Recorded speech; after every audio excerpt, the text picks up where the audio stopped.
Good evening, everyone. My name is Jerome Paige, and thank you for joining us this evening. While we're waiting for folks to join, let me describe the 1960s project.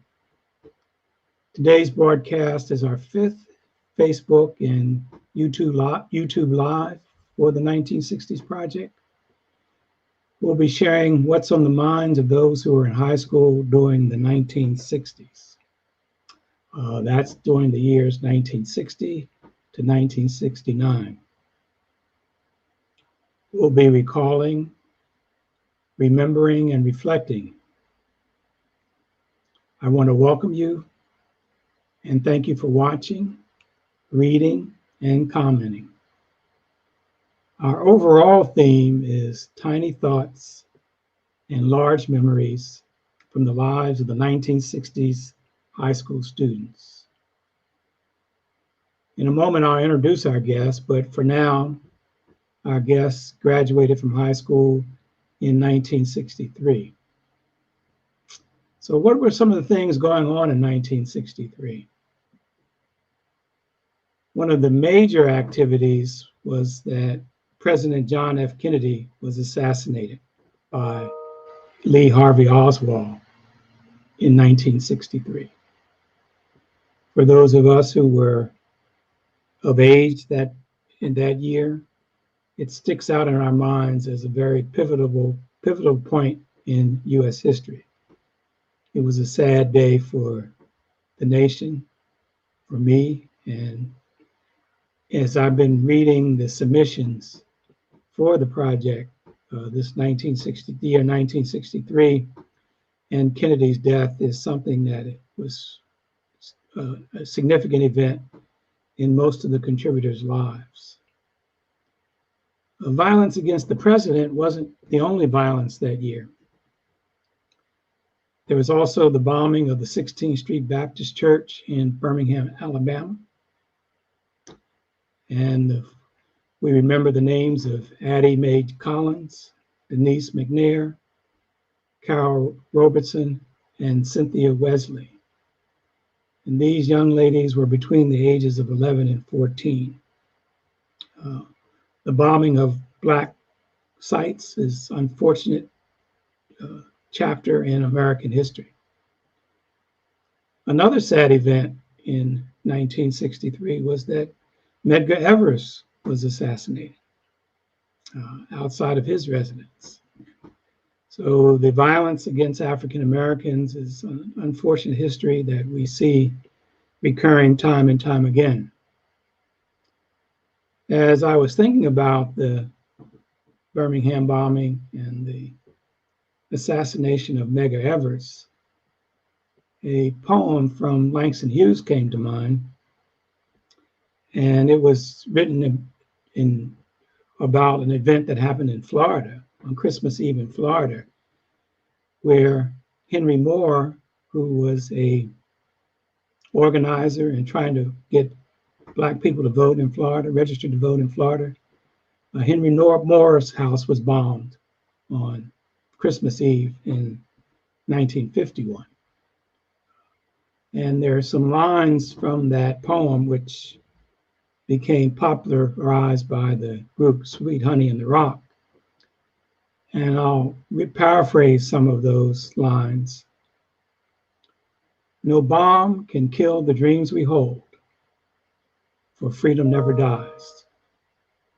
Freedom never dies, we say. Freedom never dies. And we have to continue the struggle. And in 1963, that struggle was continued with the March on Washington in August of 1963, where Martin Luther King gave his I Have a Dream speech.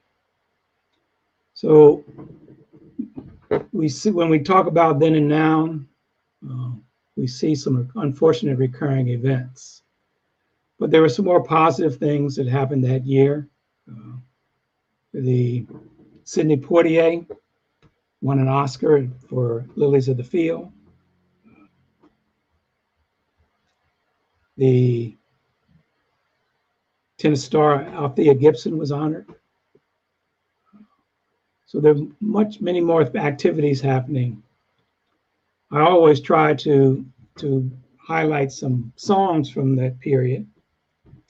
And in looking at my notes, we have here that of the top 100 R&B songs, the number one for that year was Martha and the Vandellas, and the tune was Heat Wave.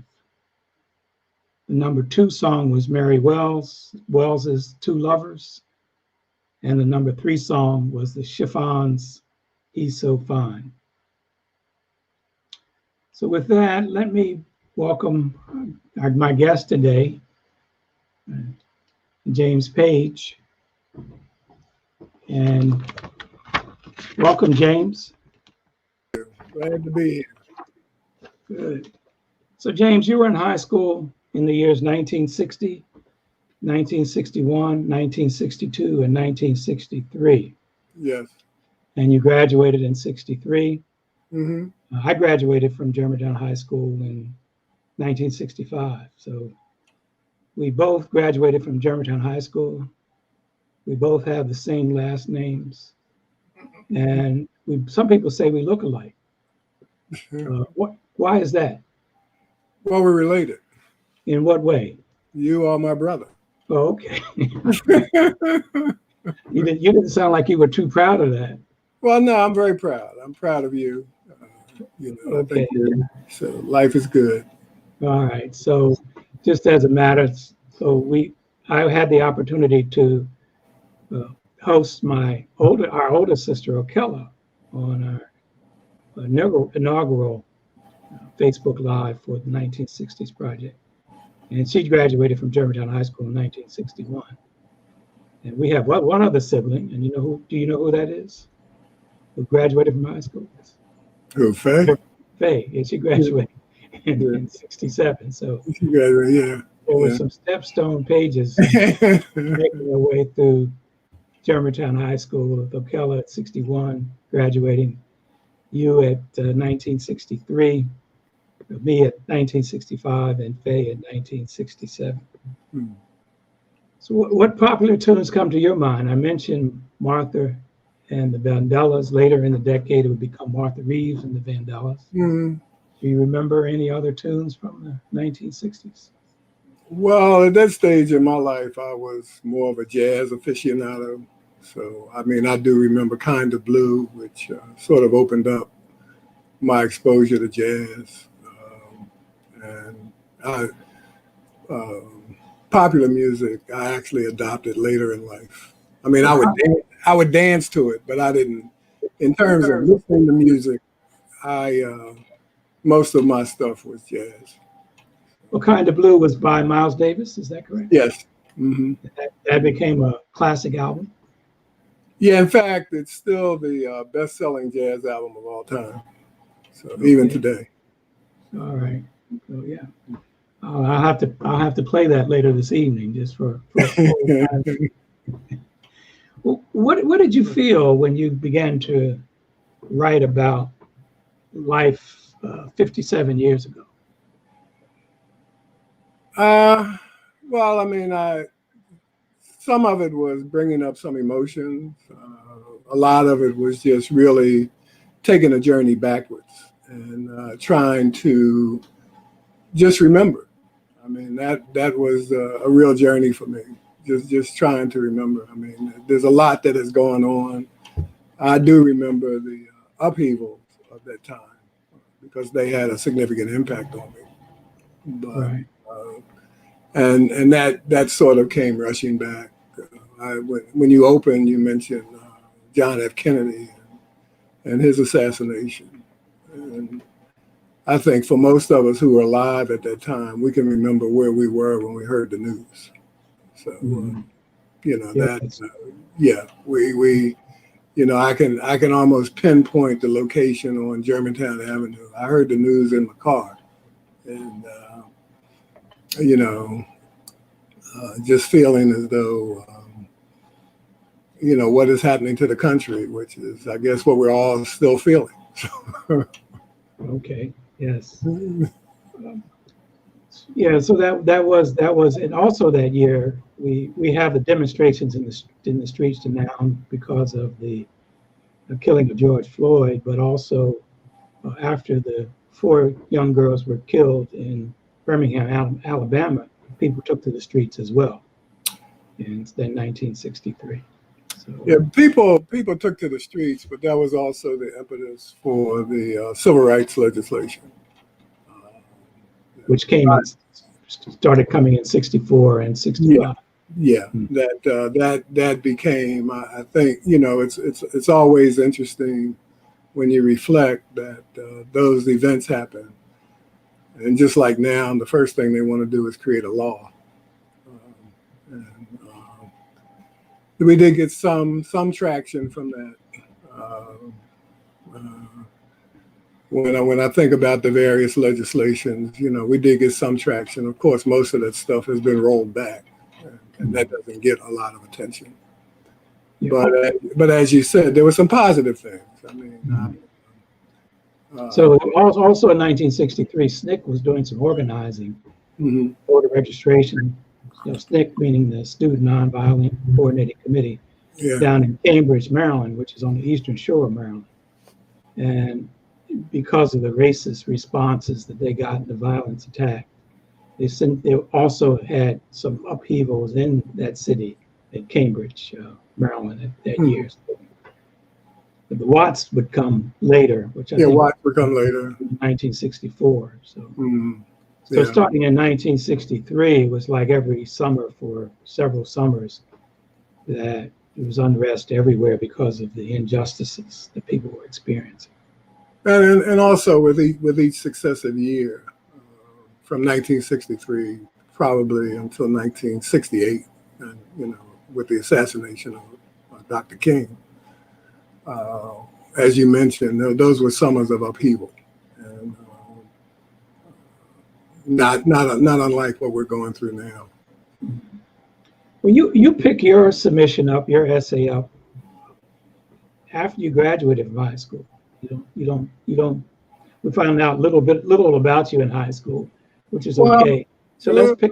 Yeah, I mean, high school. Why was that? Well, high school. I mean, I remember participating in high school. I went to the proms. I did those kinds of things. But basically at the time I was working, and my social life was really outside of high school, my real social life.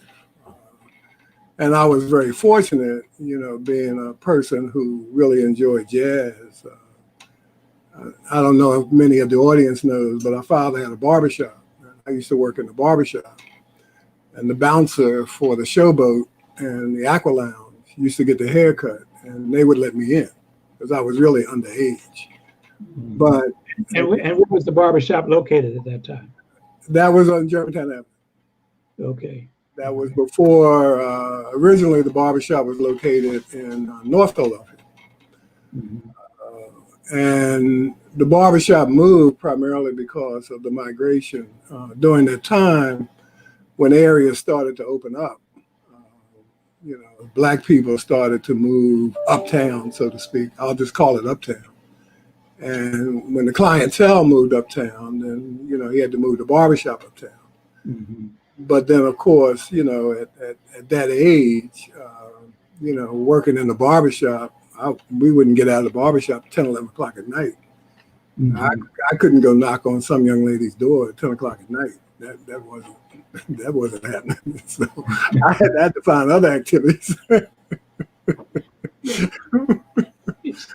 You start the story after graduation, and part of your narrative, you in one sense you take a slice of life, and I'm going to read just a couple of lines from the summary, and it says, "My siblings and I didn't grow up wealthy, and I don't remember wanting for anything.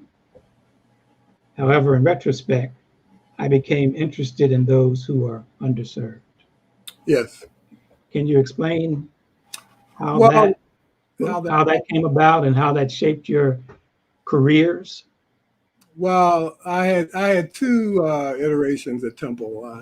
I first went to Temple, not necessarily because what prompted me to go to Temple was I saw a news article that said tuition was $450 a year.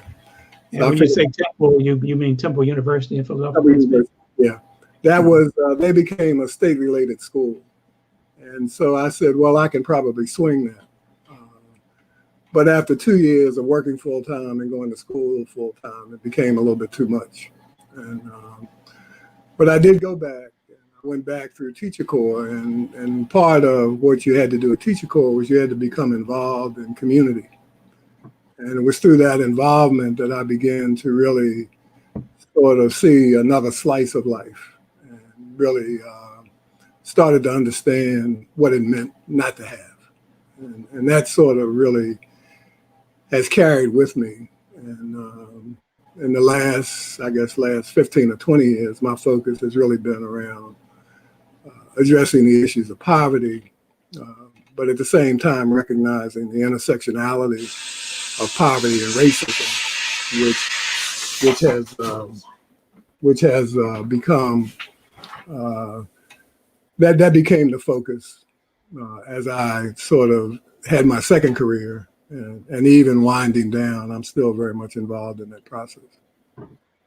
Okay, so yeah, so you were at Temple University. This is probably a self-obvious answer to this question, but you said Teachers Corps. Was your major in education? Was your undergraduate major at Temple? Was it your intention to become a teacher? My intention was to become a teacher. At what level? High school, elementary school? Actually, Teacher Corps was on the elementary school level because they were looking for Black males to operate in the elementary schools. And so we spent 2 years. Our student teaching was really an extension. It wasn't just the one semester. We were in the school from basically the time the first semester started. So we existed in the schools.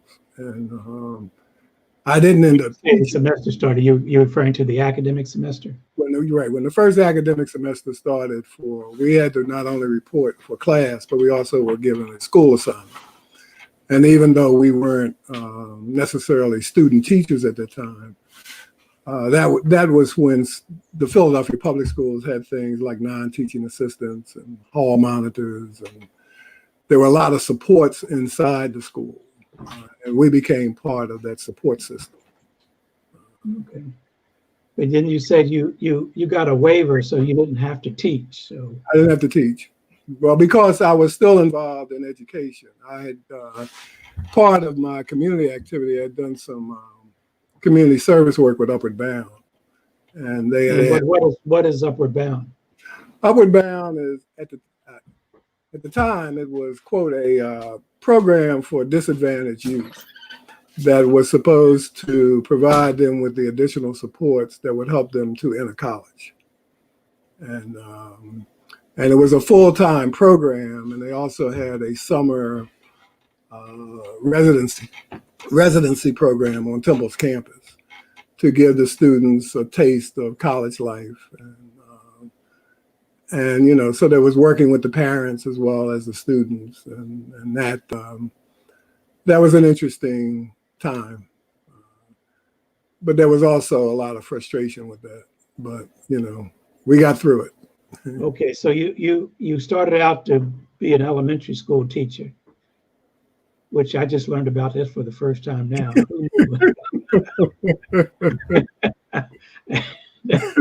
Whoa. I can just see you with them little knuckleheads now. I was pretty good. I mean, I could relate to the kids. I mean, it was really interesting. One of the more interesting things was there was a rat in the schoolyard. So the kids all got sticks and started whipping on the rats. And all I kept thinking about in my neighborhood, somebody see a rat, they call the city. So different. Yeah, very different culture. Very, I wouldn't call it a different culture, but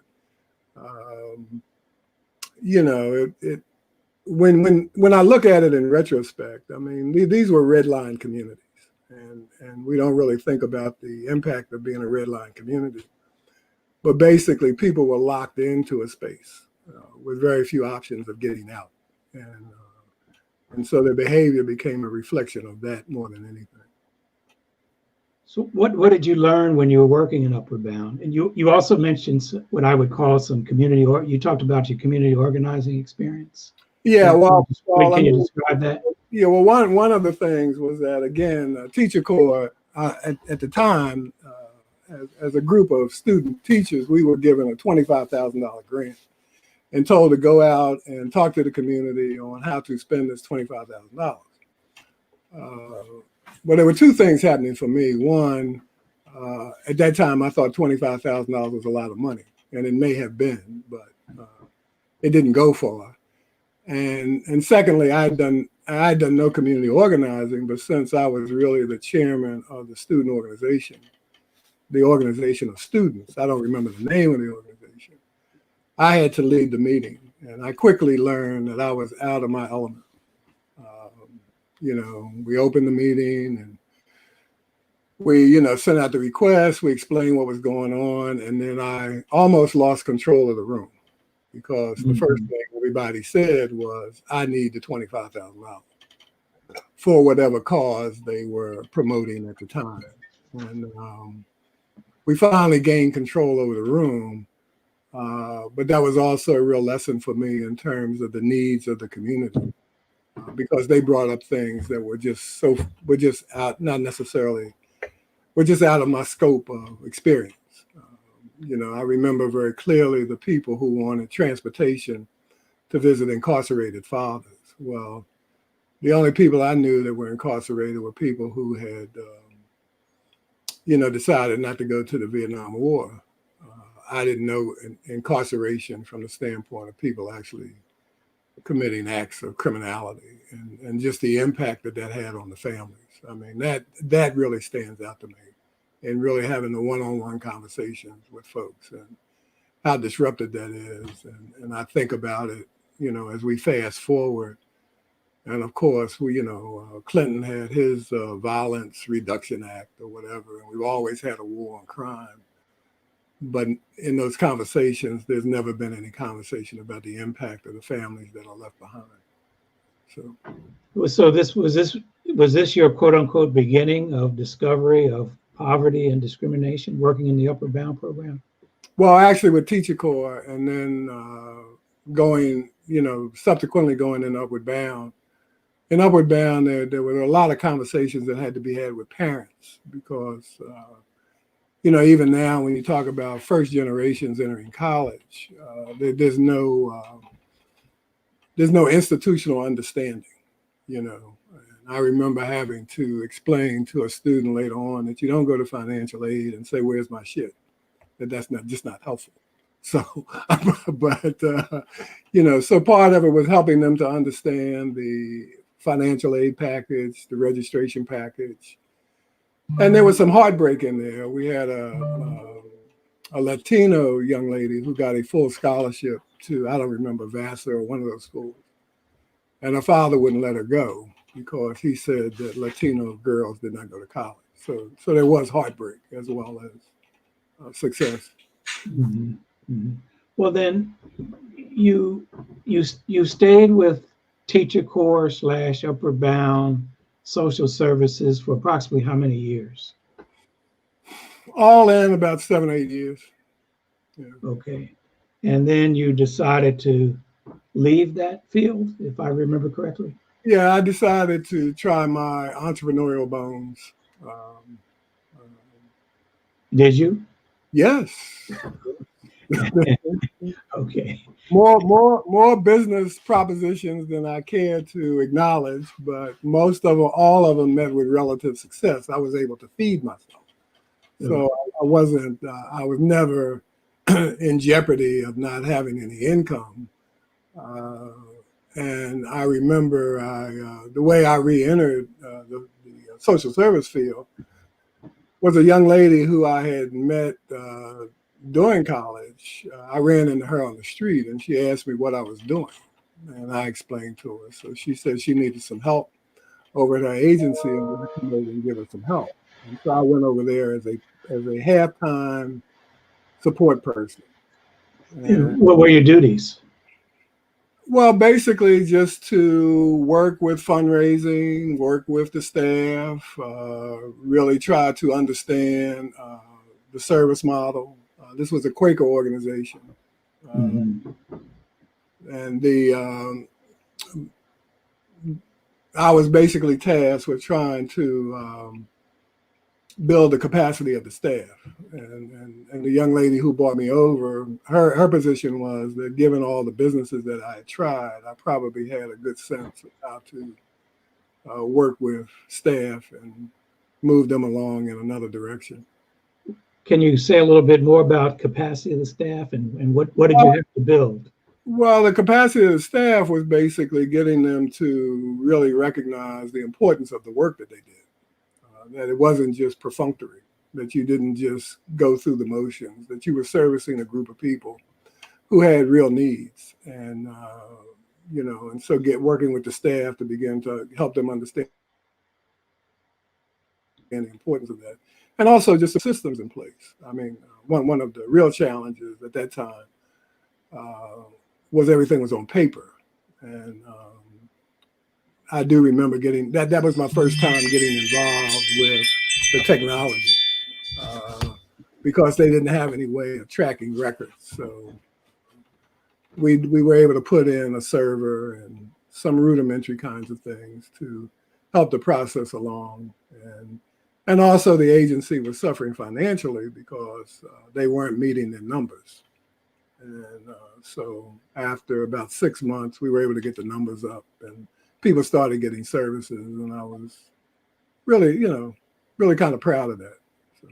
Well, you mentioned the term service model. For those of us who are not in that industry, and that also is something that you highlight in your essay. When I would recommend people to read, it's available on the website. What's on Jerome's Mind? What is a service model? What was wrong with the service model that you encountered, and how did you go about transforming the service model? The service model that I encountered was basically one of the clients should be grateful for anything they get. And that had a real impact on how people responded and serviced the clients. Give me an example of that. They needed to be grateful for whatever they got. In other words, this was my first introduction to really how racism and poverty sort of intersect. And so it was like, well, these people don't have anything to do, so why are they missing appointments? These people, it was always these people. And really trying to serve the service model. And when I reflect on it, it was basically a customer service model. That you move from offering a service that you think people should be grateful to have to creating a service that you want people to want to have. Well, what kind of services did you deliver? Did you deliver to quote unquote those people? Housing supports, helping them navigate the welfare office. The people were evicted, so you had to sort of deal with that. Financial issues, parenting issues were very prominent at the time, and they still are. And so, the staff was basic. It was a case management model where people, you provided people with really the support that they needed in order to basically keep from falling through the cracks. Okay. And so you found a model where those people, and when I read that, I thought of Ralph Ellison's Invisible Man, where one of the reasons he became invisible because he recognized he was invisible, because right. People looked at him through the lens of he was never appreciated as an individual, and that was his invisibility, and so he captured that and used that to advance his own interests. And in one sense, the clients were invisible to the people who were providing the services. They were invisible. That basically they weren't really seen as human beings. They were just seen as okay, you need housing, here's a slip of paper, go call this person and see what they can do. Not really caring about the implications of being unhoused. And you also say that in that service delivery, the old service delivery model, people had taken on the viewpoints of quote unquote the oppressor. Absolutely. Can you explain that? Well, fortunately, when I went to work for Community Council Health Systems, I had brought up, they had done a cultural audit. And I remember one of the summations of that was that as an organization, which was predominantly Black, I mean, there was a smattering of white folks, but it was Black run, the majority of the service providers were Black, that we were suffering from internal racism. And so the director at the time gave me the opportunity to just explore that. Okay, before you move on, we got a question. Who saw whom as invisible? So it was the service delivery. The people who delivered the service saw their clients as invisible. So they didn't see them as human beings. They did not see them as human beings. No. And you also, as part of this cultural audit, one of your interpretations of the cultural audit was that the folks had internalized what? You said internalized racism? Well, they internalized racism, they internalized the whole idea of poor people being lazy, poor people being unmotivated, poor people making bad decisions. And so basically they had used that to exonerate themselves from having to really provide any real service. It's like, why do you provide any real service when it's for naught anyway? And as we began to explore that, which was sort of interesting because, as I mentioned, this was a predominantly Black organization. And so to explore bias of Black people against Black people was really quite a journey. So what was the new model? So that was the old model. Well, the new model, they were seen as, they were not seen as human. What's the new? Well, the new model is really a customer service model. I mean, one of the things that we stressed, for example, was even though people were on Medicaid, that was their insurance. And just like anybody who provides service to somebody with insurance, you want to do what you can to attract the client and not just assume that the client's going to come anyway. And so most social service agencies do not see themselves as from a customer service viewpoint. And making that change was really quite significant. One of the lines in your essay that stood out to me was, and I'm paraphrasing now, once the people who were delivering the services started respecting the clients started respecting the service deliverers. Absolutely. And I mean, that played out in some interesting ways. We used to have a really chaotic waiting room. People would come in, they would just act out, do whatever they did. And part of it is, when you looked at that from a customer service model, instead of saying that there's something wrong with these people, and you really say, well, why are they acting this way? And I realized that part of it was that when they came in the door, given their experience, they wanted to be heard and recognized. And so we just put in a kiosk so that they could sign in. And it just smoothed out all the chaos in the waiting room because they began to recognize that somebody knew that they were there, they would be serviced on time. And we even took a second step and put in a loudspeaker system because some of the people would go outside and smoke and then miss their appointment and then they would act up. So we put in a loudspeaker system and just cut through that. This is what I mean about customer service, is that, this is what businesses do. They try to understand what their customer challenges are and try to work to meet them. And how unusual was that in your industry, if I can use that as a term? Did other service providers approach clients that way as well? Not necessarily. The majority did not. In fact, we were we were asked to do a presentation on our kiosk to the entire system. And at the time, I was really sort of befuddled because this is just what you do. And I was really surprised at the questions that came out of that. And people began to explore it in a different way. And later on, people adopted that. And some of them even went a step further. So when the person signed in, the person that they were scheduled to see was also notified.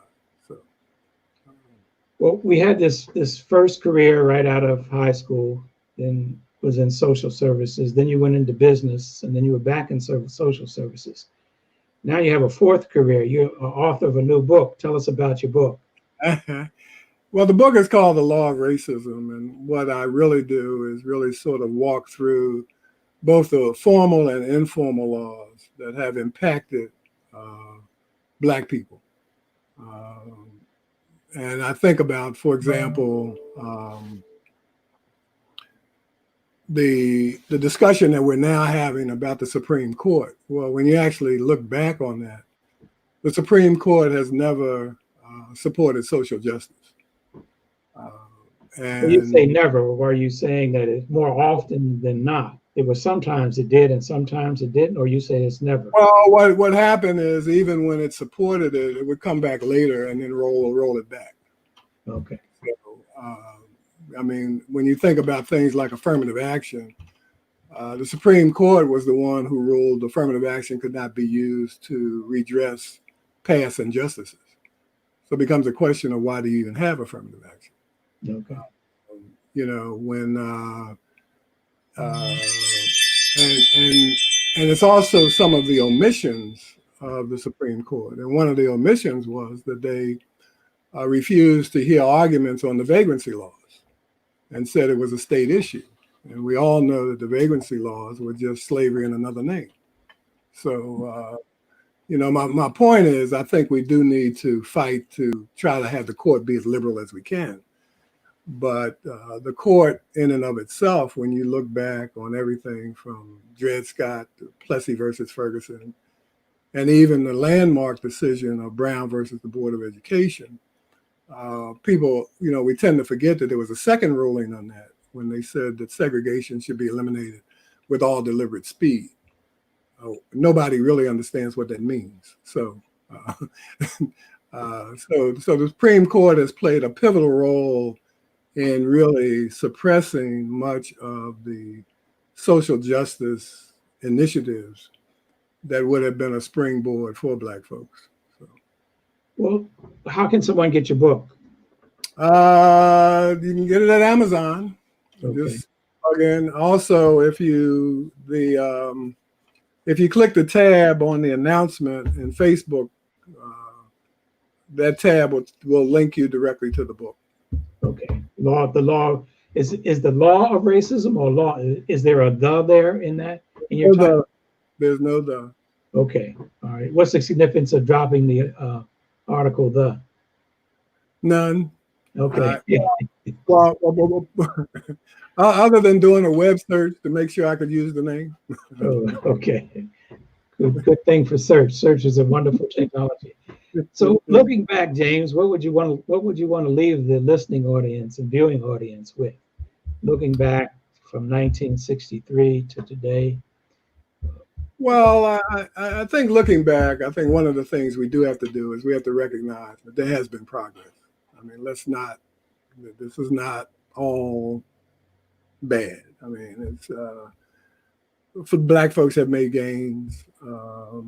There have been, you know, we now have second, third generation college graduates, you know, so, but after acknowledging that, we also really have to recognize that when you talk about systematic racism, there's a group of folks who have been victimized from that since the beginning. And so the struggle continues, and, you know, and so I don't need to tell the audience, but vote early, vote often. Not often, but vote early. But vote early. And vote in large numbers. Vote in large numbers, because I think there's been a discussion about, you know, Biden Biden is not a progressive candidate, and I think we all have accepted that. But I think this election is really about harm reduction, that we really do have to come from under the specter, because when you think about all of the laws that were either rolled back, watered down, eliminated under the Trump administration, most of those affected our people. And so even though we may not have a progressive candidate, we can't go through another 4 years of overt harm. So that would be my message to everybody. Well, James, a brother from the same mother and same father. Okay. All right. Thank you very much for joining. Well, thank you. I enjoyed it. It went fast, and I hope the audience got something out of it. So. Yes. So, and I want to say thank you to the audience. Again, this is the 5th of our Facebook and YouTube lives on what's on the minds of those who were in high school in the 1960s. We've been listening to Tiny Thoughts and Big Memories. We're here every Tuesday at 5 p.m. And we invite you to tune in again next Tuesday. Also, if you'd like to submit your own reflections, send the information to us, and we'll see about getting them posted, and also having you on a Facebook and YouTube Live. So to the listening audience, be safe, be well, and I'll see you next week. All right. Take care.